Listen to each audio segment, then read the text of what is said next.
said it like it was.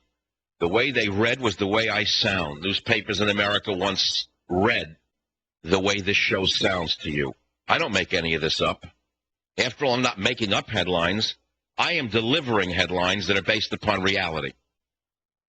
We still had newspapers that in every box where the liberals who do not buy newspapers but read them for free, you pass any city in America, you see the cheap old liberals leaning over and looking in a machine. They won't even buy the newspapers that are dying, even though their policies are exactly what they agree with. They read them for nothing through the newspaper machine.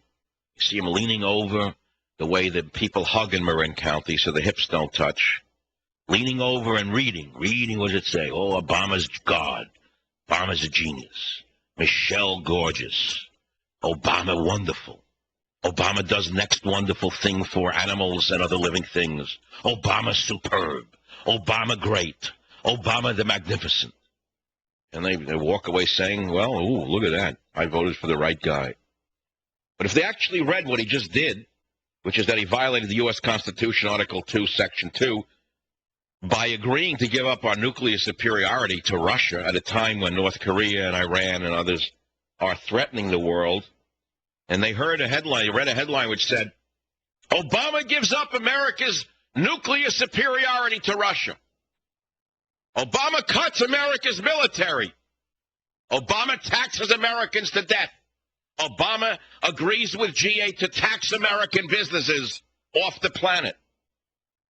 You'd suddenly see a wholesale hysteria in America based on reality, where they'd recognize that they have a man who's running out of control here, as though he's living in a banana republic, and the people have no voice whatsoever. So, ladies and gentlemen, that's why talk radio exists.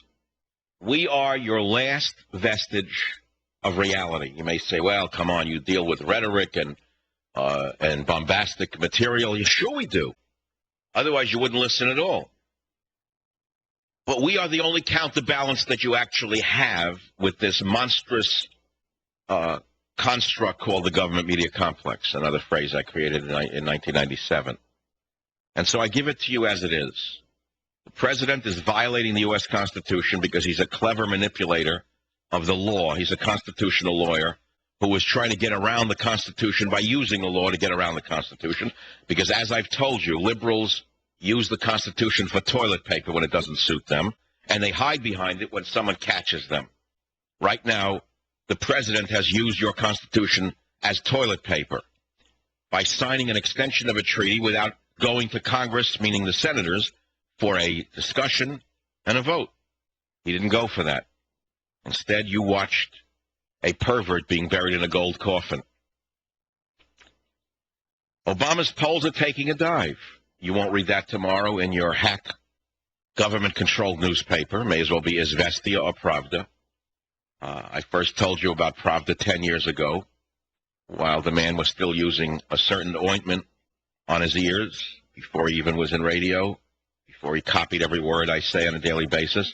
The living hemorrhoid was using a certain ointment on his ears. Tomorrow, of course, you will hear again about Izvestia and Pravda for the 50th time from the hemorrhoid with ears. But he's not the issue. No one's the issue. I'm not the issue. You're not the issue. He's not the issue. We're not the issue. We're not the issue. You're not the issue. He's not the issue. All aboard? All aboard the Obama train. Get aboard the Obama gravy train. Every loser in America thought he was going to give them a free car and a free house. Every loser in America thought that the food stamps would go up, the welfare would go up, the medical care would go up. Every loser in America who hated their better neighbors, the neighbors who did better than them. Every loser who thought they'd have their neighbor's house, their neighbor's car, their neighbor's wife, their neighbor's children, their neighbor's education, their neighbor's business, is suddenly waking up to the fact that he's just another lying politician. But this one does not even have their national security at heart. All aboard? All aboard the gravy train. What gravy train? There's a train, but there's no gravy. All aboard the Obama train. Your train, my train, his train, cold train.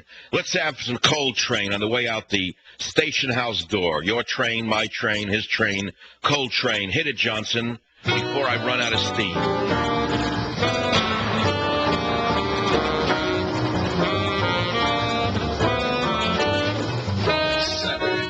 Michael Savage. Afternoons 3 to 7 on Talk 910 KNEW and online at 910KNEW.com.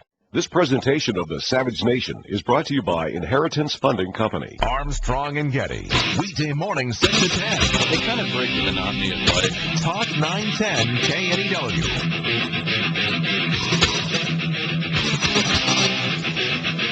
KNEW. Warning.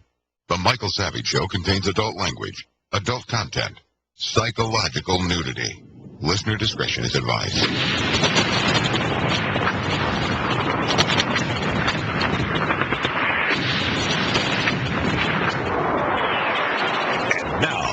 America's most exciting radio talk show, The Savage Nation. Here is Michael Savage.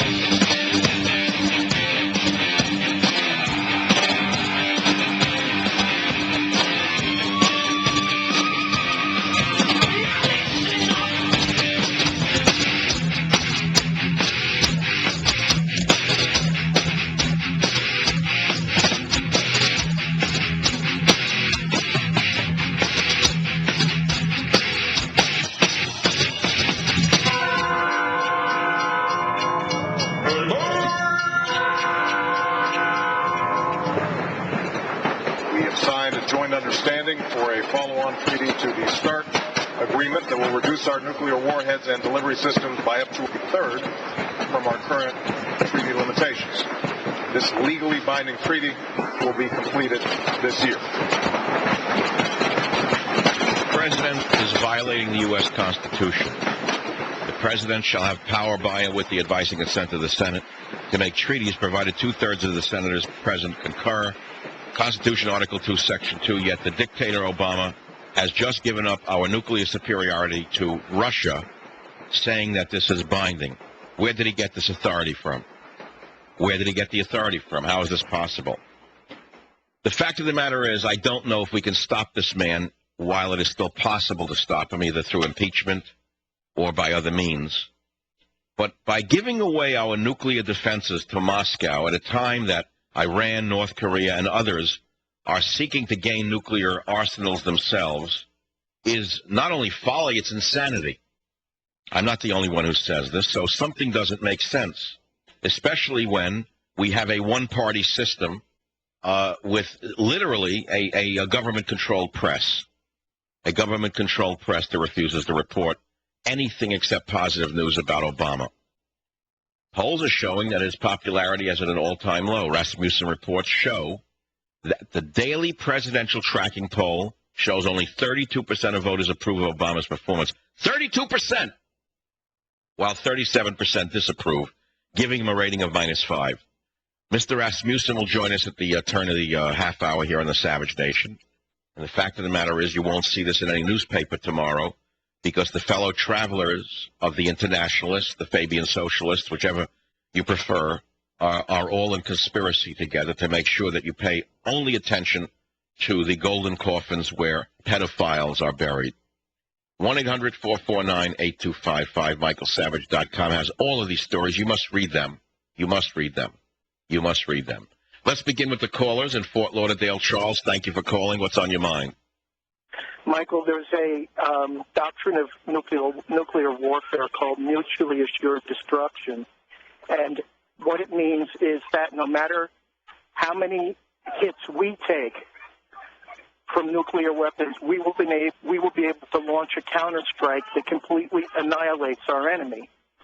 Now, I'm not as afraid of Russia as I am of China, because I believe that where we would not accept the loss of 10 million people in a nuclear war, the Chinese might accept the loss of 400 million of their citizens to fight. That is correct. I'm going to add another statistic that's very alarming. How many excessive men do they have in China right now? Do you happen to know? No, I don't. All right. It's in the several millions. They have had a one-child policy for many years, but it was really aimed at eliminating girl babies to produce more boys with one intention in mind. If you study the history of nations, any nation that has had an excessive number of men proportionate to male and female ratio has always gone to war. They've used the men for one thing only, which is to wage war. Are you aware of that? No, Michael, I'm not. You know, I mean, I walk around with all these facts in my head. I see a president who's clearly, in my mind, weakening us and selling us down the river. I see a compliant press. I see a single-party system, and I'm frankly terrified. I don't know what else to say to you. I see him as a Manchurian candidate. That's what I feel. You actually believe that he's owned by either Russia or China? You think they put him in power?